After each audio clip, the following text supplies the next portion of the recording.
Assalamualaikum warahmatullahi wabarakatuh. Salam sejahtera bagi kita semua. Om Swastiastu, Namo Buddhaya, salam kebajikan. Nah, saya sangat setuju dengan pernyataan penasehat dari Tumpas yang tadi mengatakan bahwa sepertinya supremacy of the law di Indonesia ini sudah mati. Sudah mati. Seolah-olah kita kembali ke masa status naturalis, di mana manusia yang satu serigala bagi manusia yang lain, homo homini lupus. Ketika kemudian alat-alat perlengkapan negara tidak dapat berbuat apa-apa dari aksi brutalitas dan vandalisme yang dilakukan oleh kelompok-kelompok premanisme. Kelompok premanisme ini banyak bentuk ya. Tapi saya berharap kehadiran kami di sini juga tidak sekedar dagelan politik ya, pimpinan.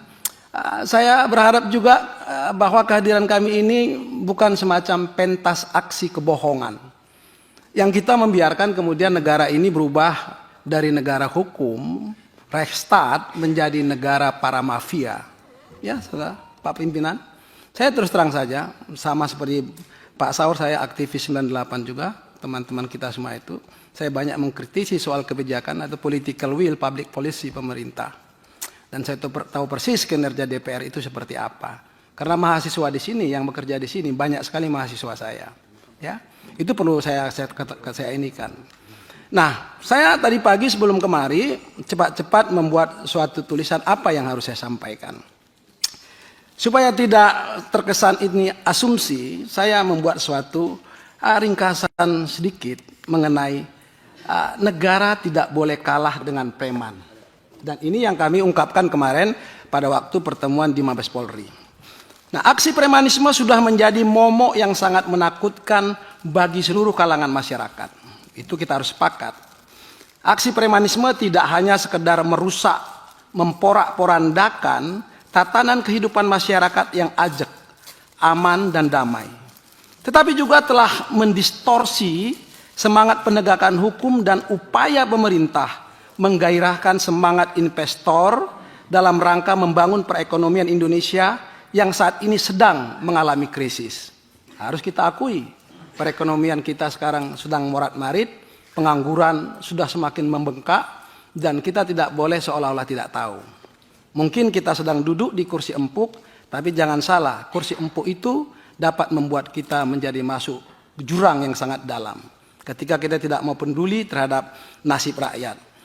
Berdasarkan observasi kami, maka hakikatnya premanisme sebagai suatu bentuk kejahatan banyak yang bermetamorfosa dengan berbagai karakteristik. Nah, kami banyak pengalaman karena sebelum kami membentuk Tumpas, kami juga sudah banyak membentuk organisasi-organisasi lain seperti TPKB macam-macam. Ya, bentuk-bentuk premanisme itu ada yang disebut dengan preman berdasi. Ya, nggak tahu apakah di DPR ini ada juga preman berdasi. Ya, preman berseragam. Saya juga tidak tahu apakah ada preman berseragam di sini atau preman berjubah. Ya, selain itu apabila dilihat dari strukturnya, maka ada yang disebut dengan preman terkoordinir dalam suatu organisasi resmi tertentu seperti Ormas, LSM. Bahkan ada yang berbadan hukum. Nah, tadi yang diminta untuk dibubarkan berdasarkan undang-undang Ormas tentu yang berbadan hukum. Tetapi ada pula yang memiliki struktur organisasi namun tidak memiliki struktur organisasi, itu namun dia terkoordinir dalam suatu kumpulan yang memiliki pimpinan sebagai pengendali aksi. Ini berdasarkan pengamatan kami dan kami kebetulan sering melakukan penelitian dan kajian terhadap fenomena sosial kemasyarakatan terkait kebijakan-kebijakan publik pemerintah.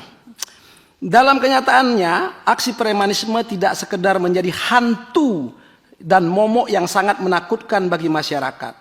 Karena sering menimbulkan kegaduhan dan situasi tidak kondusif. Mereka mengklaim memiliki kedudukan dominan, mungkin karena ada backing yang membackup mereka. Kita tidak tahu karena ada juga premanisme yang berada di lingkaran kekuasaan dan sering juga menjual nama-nama penguasa. Nah, coba kita dengan jujur menjawab siapa orang itu. Kita tidak usah sebutkan di sini. Tindakan premanisme sangat meresahkan kalangan pengusaha dan investor. Bahkan lebih dari itu, keberadaan premanisme dengan berbagai model dan karakteristik seperti yang kami sebutkan tadi sangat membahayakan eksistensi Negara Kesatuan Republik Indonesia dalam membangun persatuan dan kesatuan bangsa.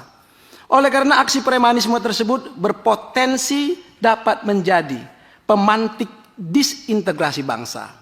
Maka kita harus peduli. Dan kami berharap pertemuan ini bukan sekedar dagelan politik atau pentas aksi kebohongan. Mudah-mudahan ini harus dibicarakan secara eksplisit, secara serius dan mendalam. Ya. Hal yang kami sampaikan oleh karena berdasarkan pemantauan kami, banyak juga aksi-aksi premanisme yang mengamputasi hak-hak asasi warga negara untuk menyampaikan pendapat dalam bentuk aksi demo. Itu satu. Nah, negara atau pengusaha atau kelompok tertentu sering juga menggunakan jasa-jasa premanisme untuk memberangus ini. Nah, kita harus jujur. Bahkan lebih dari itu, pemerintah pun suka menggunakan jasa-jasa premanisme ketika ada kelompok-kelompok yang mengkritik kebijakan-kebijakan pemerintah. Lebih tragis lagi, ada kelompok-kelompok tertentu yang seperti saya katakan tadi melakukan tindakan-tindakan aksi premanisme, kemudian menghalangi orang-orang, pihak-pihak tertentu untuk menjalankan ibadah menurut agama dan kepercayaannya. Ya Bang Saur ya, ini salah satu bentuk premanisme. Ketika ada hak orang untuk menjalankan ibadah, kemudian diganggu, dianiaya. Maka saya katakan tadi, bentuk model premanisme itu bukan hanya ormas. Dia bisa berbentuk preman berseragam. Mungkin di kalangan-kalangan penegak hukum juga banyak preman-premanisme yang memalak begitu ya. Nah, perkara tidak akan dinaikkan kalau tidak ada sejumlah setoran, nah, macam-macam ya. Nah, maka perlu dibuat suatu regulasi yang jelas ya. Apalagi ini menyangkut masalah freedom of religion. Jadi orang bagaimana kemudian menjalankan ibadah kalau diganggu. Padahal konstitusi kita dengan tegas mengatakan bahwa negara menjamin warga negara untuk menjalankan ibadahnya menurut agama dan kepercayaannya masing-masing. Negara Indonesia adalah negara hukum atau Rechtsstaat yang berbasis pada rule of law, di mana Undang-Undang Dasar 1945 itu sebagai Grundnorm harus dijadikan landasan legalitas setiap sikap tindak anak bangsa, termasuk juga anggota dewan yang terhormat. Sayangnya, ya kami juga tidak tahu apakah kehadiran kami cukup penting atau tidak. Ternyata kan Ketua Komisi 3 ya Pak Sor ya, tidak hadir untuk hari ini kan. Nah, mudah-mudahan ini sangat penting dan bisa disampaikan nanti. Nah, saya tidak mau berpanjang-panjang bahwa supremacy of the law harus berdaulat di NKRI. Kita harus sepakat itu. Supremacy of the law harus berdaulat di NKRI. Jangan kita biarkan justru kejahatan yang berdaulat. Saya banyak membaca buku soal kejahatan berdaulat, kedaulatan kejahatan itu atau teori-teori itu banyak sekali. Nah, oleh karena itu kami para advokat yang tergabung dalam Tumpas ya itu sebenarnya meminta karena dewan tidak mungkin membekukan itu ormas-ormas premanisme, tidak mungkin. Tapi yang bisa dilakukan adalah meminta dengan tegas kepada pemerintah sebagai eksekutif gitu ya. Kami mendesak supaya Dewan Perwakilan Rakyat sebagai representasi dari kedaulatan rakyat itu mendesak pemerintah menindak tegas seluruh aksi premanisme yang memiliki label atau latar belakang apapun tanpa terkecuali. Itu permintaan kami. Kemudian segera membubarkan ormas-ormas atau LSM yang melakukan aktivitas premanisme seperti yang disampaikan oleh rekan saya tadi. Ya, selanjutnya memecat kalau perlu aparatur negara atau pejabat publik yang berafiliasi dengan dan atau membackingi ormas-ormas dalam bentuk apapun juga.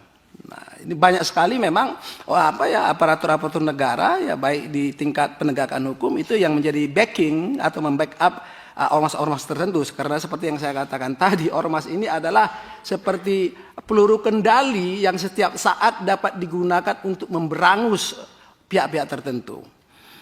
Kemudian kami berharap bahwa Dewan Perwakilan Rakyat itu mengambil tindakan tegas terhadap aparatur negara yang bersimbiosis dengan pola-pola nepotisme dengan kelompok premanisme, Pak. Jadi banyak sekali ya aparatur negara yang membangun simbiosis itu. Nah, kemudian DPR mendesak pemerintah agar dapat menjamin ketertiban masyarakat, Kamtibmas, agar dapat masyarakat melakukan aktivitas dengan nyaman. Karena bagaimana kemudian masyarakat mau dan berminat untuk melakukan usahanya ketika mereka merasa terganggu. Nah, kemarin kita berdiskusi di Mabes Polri, ada orang yang ingin membangun rumah saja, itu ada uang untuk menurunkan, uang palak untuk menurunkan pasir dan menurunkan batu, Pak. Nah, itu kita tidak usah sebutkan ormasnya, banyak sekali.